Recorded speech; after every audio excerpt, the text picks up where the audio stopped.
Today on Locked On Red Wings, the end of season grades on Jake Walman, Joe Veleno, and Alex Chiasson.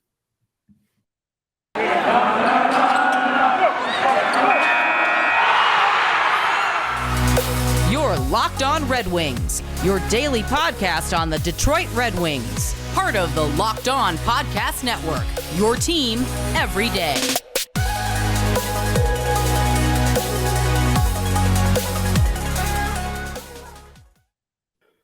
Welcome back to the Locked On Red Wings podcast. We are your hosts, Brian Fisher and Scotty Bentley. I'm a podcast producer for the Daily J, the WWJ News Radio podcast. Well, Scotty's a host over at Locked On Tigers as well as a freelance journalist for the Detroit News. And today, guys, we're going to continue.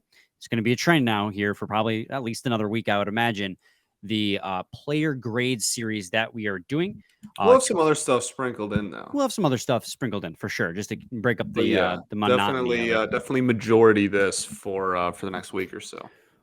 But to reset, because I want to do this at the beginning of every episode, so people understand how we are doing these player grades. One, they're completely arbitrary, right? Like any grade we give is not really indicative. There's no formula. There's no formula. But when it comes to nice shirt, thanks, buddy. It's one of my gym tees. Yeah, that's hard. It's hard to tell, but it's actually kind of really sweaty right now because I got off the treadmill. Oh, that's okay. Yeah, thanks. But you made me lose my track. No, just talking about how it's obviously arbitrary. There's no formula, and yeah, we base them off of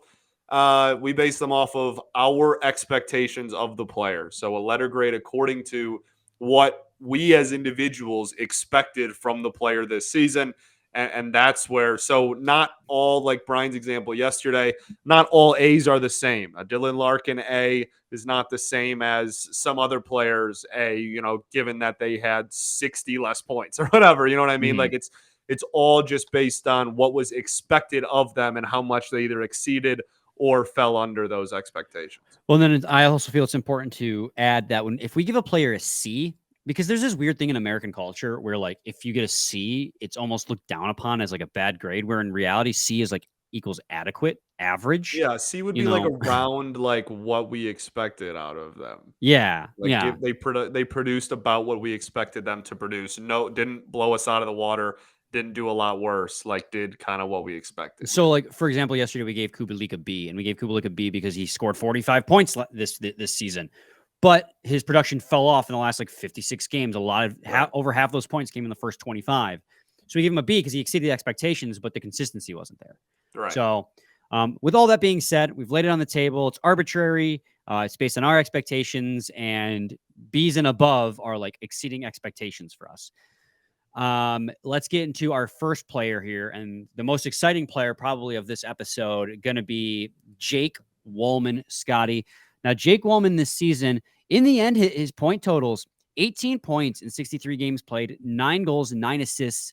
Probably on the surface doesn't scream like overly impressive, but he had a ton of opportunities this season. It felt like I told you before we recorded, when I looked at his statistics and I saw he only had 18 points, I was like, man, it felt like he was like a 40-point player for the Red Wings on the back end. But again, when he's as a defenseman, that's not really the entire story, right? He can do it all. And we found that out this year based on expectations, Scotty.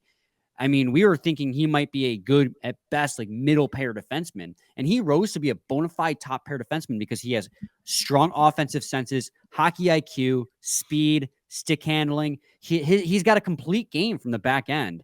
And so, Scotty, when I ask you what you're going to give Jake Walman, I got a feeling it's going to be a pretty glowing review. This is like a D. No, I was trying to think, when I am thinking about the roster and what grades I'm going to give everybody. I think this may be the only A+ I give throughout the entire roster.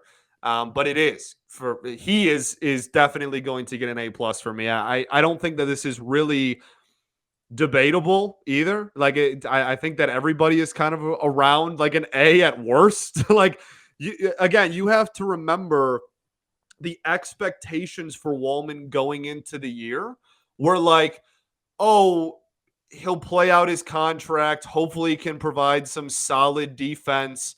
Can be a depth defenseman on the blue line for this team, not be a traffic cone, and hopefully we can get some production out of him before the contract runs out and he's like not part of the future at all. But he was like a piece of the trade last season, so we have a depth defenseman. That's nice. He's on a side that we need help on. Like, great, address the need, but like not a long-term option. Hopefully he's just a solid whatever he ends up being. Third on opening night, he was third pairing. Yeah, I mean, opening night he wasn't playing. Right. Well, yeah, true. But like when he first started getting in the lineup, he was third pairing. It was Cider and Sherratt at the top, and then it was Peanut Butter and Jelly, Hronek and Mata at second pair. And Walman was started off the season as, like, as you said, not playing, but then as like a third pair guy.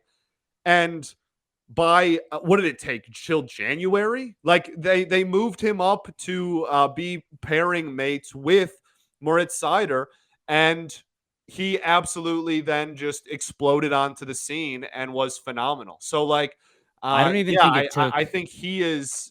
We talk about it a lot. I think he's probably the biggest success, like individual success story of the team this entire season. And if you're comparing it to like last August's expectations, last September's expectations of what we thought we were going to get out of Jake Walman this year, there is without a doubt in my mind, this is a massive A+. Yeah. Jake Walman, what a season that he had. Not to reiterate everything that you said, but obviously with the trade last season, Jay Fresh put out a player card and been like, he's been playing sheltered minutes and not been getting many minutes with the St. Louis Blues. So his statistics don't really look that great, but his micro statistics, like all the little things, show that he could be poised for a breakout year. And he even asked the question, like, is that what Steve Yzerman's gambling on? That Jake Walman could blossom. And then after he had his shoulder injury and his procedure, he rehabbed, he came back. And like you said, the expectation was bottom pair, middle pair defenseman. And we saw those flashes last year in the few games that he did play with the Red Wings of the brilliance that he provided. And then he just absolutely broke out this season. Again, 18 points, 9 goals, and 9 assists in 63 games. And like I said, to begin with, it's not about points with defensemen, right? Yeah. But he's definitely seems like a well-balanced two-way defenseman, offensive and defense, and he gels really well with Moritz Seider, but it's not just with Moritz Seider. He made every single pairing he was a part of look good. When he was playing with guys like Haig, Osterley, and Lindstrom, those pairs looked good. When he moved up and played with Olli Mata, they looked great. And then he moved up with Moritz Seider, who had been struggling somewhat with Ben Sherratt, and that pair immediately took off. Jake Walman excelled despite who he played with, until obviously he played with Seider. And in spite sounds like it's negative who he played with, but I'm trying to paint the picture that he regardless was of who he never played held with, back. Never held back. He led the team, Scotty, in plus minus. And plus minus is kind of a crappy stat, admittedly, for determining a player's worth. But he led the Red Wings with a plus minus of 10. And that says a lot because this team was horrible at 5-on-5. So he was out there for 10 more goals for than gave up when he was out there. Like, he was a plus asset on the ice. The second best player on the team that actually finished the season with the Red Wings was Andrew Kopp at +2. Yeah. He was 8 points better, or eight goals for better than any of his other contemporaries on the hockey team. And then he led the team, or he was second best on the team in expected goals for percentage, finishing at 52.31%, second only to Philip Zadina, but having played twice as many games and having 3 times as many minutes.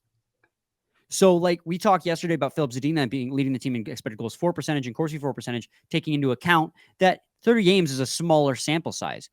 Walman played 63 games and was second best on the team with over 1,000 minutes on the blue line.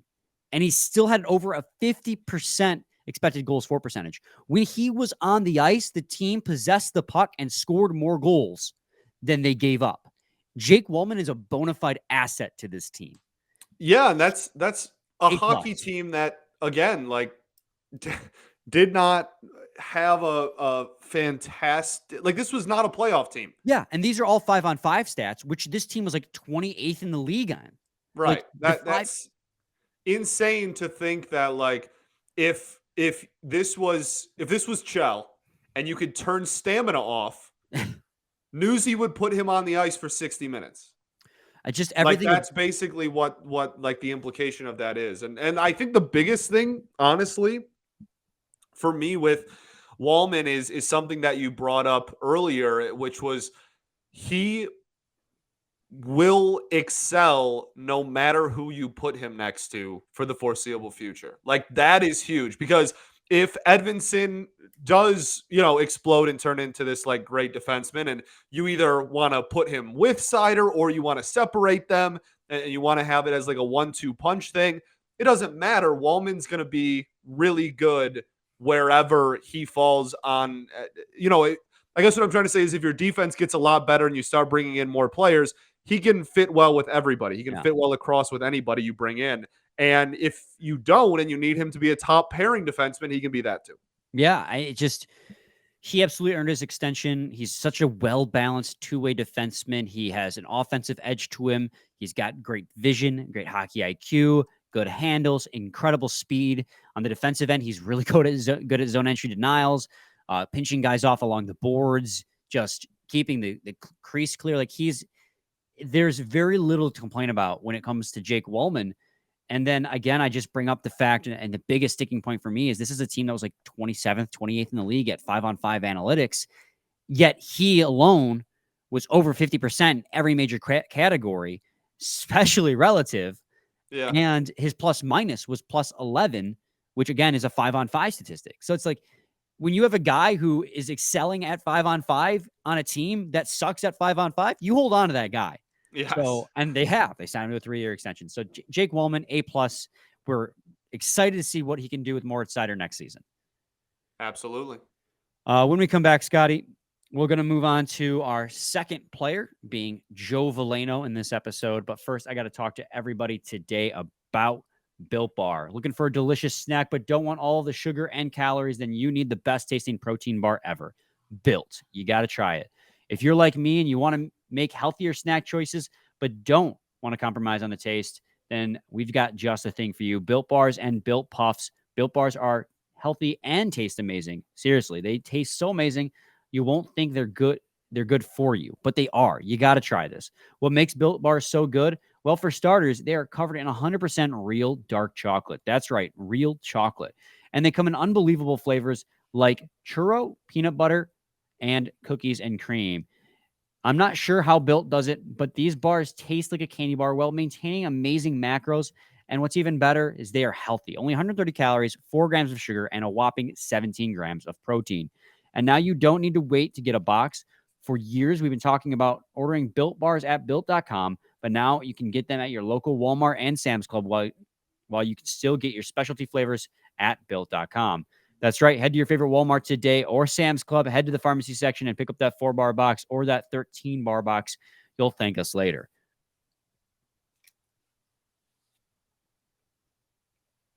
Segment 2, Locked On Red Wings podcast. We're continuing the player grade series for the 2022-2023 season. And Scotty, now we're going to move on to Joe Veleno, which I think this is a little bit of a harder player to really get a grasp on when it comes to expectations wise. This season, he had 20 points in 81 games played, which is a step up from last year. Of course, he only played 61. So in 15 more games, he produced 5 more points, 9 goals and 11 assists for 20 this season. But Joe Veleno being a bottom 6 forward, bottom 6 center, points again isn't really what you're looking for out of Veleno. You're looking, but him being a sophomore season, you're hoping that you can maybe get a little bit more than bottom 6 center. It's hard. He's going to be a hard one to really accurately grade, even though, like we said, it's arbitrary. I don't know, Scotty. I guess I'm going to throw it to you because I'm not really sure an appropriate grade for someone like Joe Veleno, who at times showed incredible growth and at other times felt like he could kind of disappear on the ice. Yeah, I think for me, my thing with Joe Veleno, and we kind of talked about it a little bit during like the halfway through the season mark when we did like half season. I don't think we did grades, but we did like recap or something like that at the halfway mark in the season. Um, and I kind of talked about it then. Like, I am just looking for Joe Veleno to take a step large enough, not to like solidify middle six forward, even just large enough to make the Red Wings have to heavily consider bringing him back when his like entry level and like rookie contract and RFA status and stuff is all over. And I don't, I mean, that didn't happen this year. I don't think that that's a hot take. I don't think I guess what I'm trying to say is take a step that makes the fan base believe that you are a long-term asset to this team and not, oh, when his RFA status is gone, the Wings are just going to like likely let him go and that's that.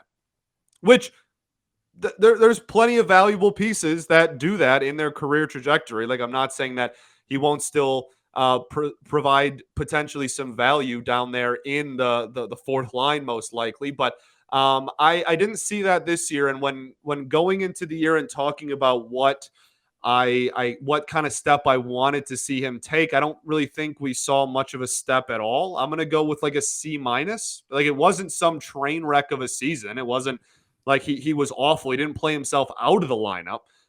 He was in there most nights when he was healthy, but I think that going into the season, he was a fourth line player on this hockey team, and going into next season, as it stands right now, he still is that. And if they add forwards, he's not going to be a guy that the coaching staff is going to fight like the front office to make sure that, like, oh, well, don't get rid of like Veleno's spot. Like, he has some steps that he can still take. And yeah, he'll as it stands right now, he'll be a fourth liner again next year, which again, there's value in that. I'm not trying to make this sound like a slam piece. Not everybody is a heart winner, but growth isn't linear, right? Right. But as far as this season goes, I think, yeah, fell a little bit flat of any sort of jump or improvement I was kind of hoping to seeing at the end of last season. I think Joe Veleno's biggest contribution to this Red Wings team this season was his health. He played 81 of a possible 82 hockey games. And I think, if I'm remembering correctly, the only game he missed was early in the season when they were rotating through their centers trying to figure out a good formula. He served as a healthy scratch. So he played 81 games this season, but I agree with you. We were hoping for a step forward. Point production, we got 5 more points. He set a career high. That's great. But he kind of, this was a guy who was, albeit 30th overall, a first-round draft pick for the Detroit Red Wings. And we felt pretty strongly last year after seeing his play in the AHL that he was NHL ready. And he started this year. We were talking before the season began that, if Michael Rasmussen transitions to full-time center, which it looks like he's probably going to end up playing wing, which is fine. He's been fantastic at wing, although I do think he has some potential as center too, but it feels as if the team is transitioning him to full-time winger. That's a different conversation. We'll talk about that. And during Rasmussen's day, we had the thought that Suter was getting pushed out of the lineup, and we were like, oh, that's okay.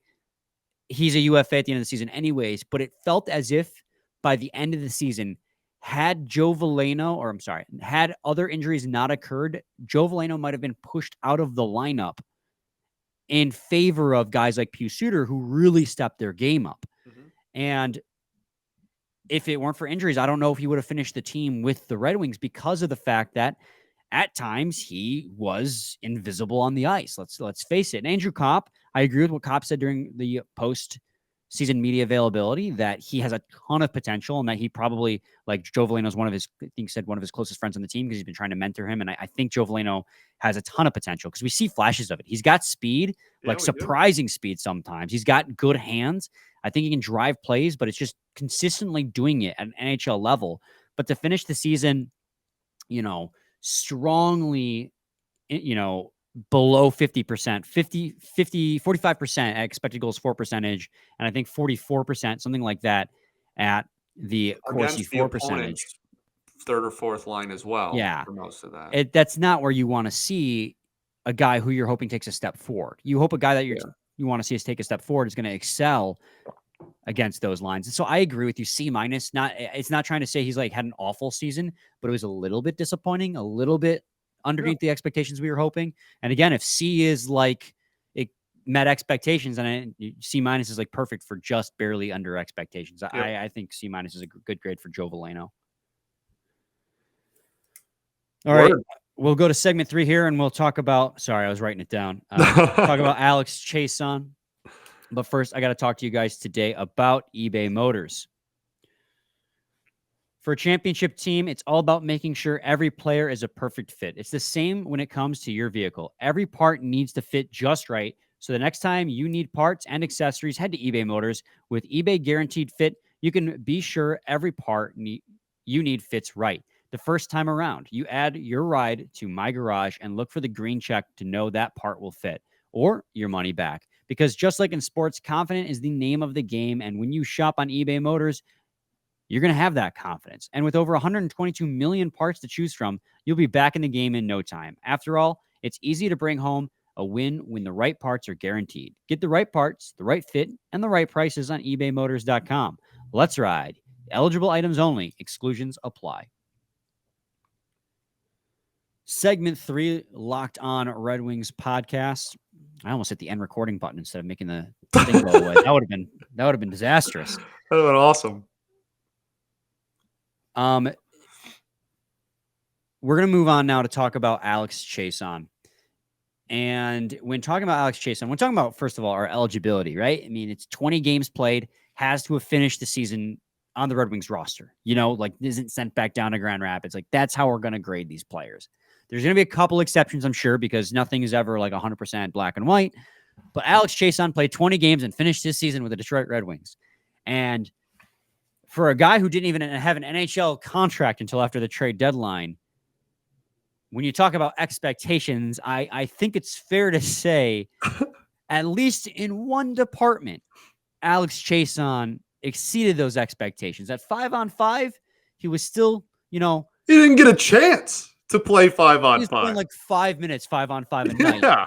But he finished the season with 9 goals on the year, which is just like incredible. And 7 of those 9 goals, Scotty, came on the power play. And one of those even strength goals was with a goalie pulled. So it's like incredible. Don't get me wrong. He was either again, he didn't have a lot of 5-on-5 time. So if you look at plus minus, like he's going to be a minus in almost every category. He's an AHL caliber player playing 4th line minutes every single night. But I mean, how do you even go about grading Alex Chiasson, who just was like a power play specialist? Yeah, you give him an A and you don't feel bad about it at all. I don't know how this is even a conversation. Like as far as expectations go, if you're just strictly doing this based off what you expected from him, he almost had a double-digit goal season. What are we talking about? Well, first of all, I want to rectify that. I misspoke. He had 9 points, 6 goals, 3 assists. Yeah, okay. He almost had, yeah, fair enough. He almost had a 10-point season. And how many games did he end up playing? 20? 20, yeah. He was almost a half-point-a-game player. Like, what are we talking about? His shooting percentage was 24% in those 20 games. Yeah, dog. Absolute dog. 25 shots. Yeah, man, like, I think also when you're just looking at the role that he filled, there was a huge hole on this hockey team. Like when they got rid of Sonny and like some injuries started happening and whatnot, they no longer had that kind of like big body, like Rasmussen got hurt too, that big body that was going to go and kind of like try and wreak havoc and get like dirty, grimy goals in front of the net. And that's a role that Chiasson filled. And he filled it in a productive way, especially on obviously special teams specifically. So, yeah, I mean, like realistically, I guess, I don't know. I guess I'll give him like a B plus, because it like if you're giving him like, in all seriousness, if you're giving him like an A or an A plus, that for me, that's like we're trying to keep him around like long term. You know what I mean? And Yeah. I'm not sure that even despite what he did, that the Red Wings are like, oh, we gotta lock down Chiasson for a couple of years or whatnot. But yeah, I think he's certainly earned himself some opportunities here, elsewhere, wherever. I mean, he earned himself a continued look this fall. And yeah, like he was good at what we asked him to do. And when talking about that post trade deadline, like just a bunch of names that we hadn't seen all year or even heard of the general public a lot for all year.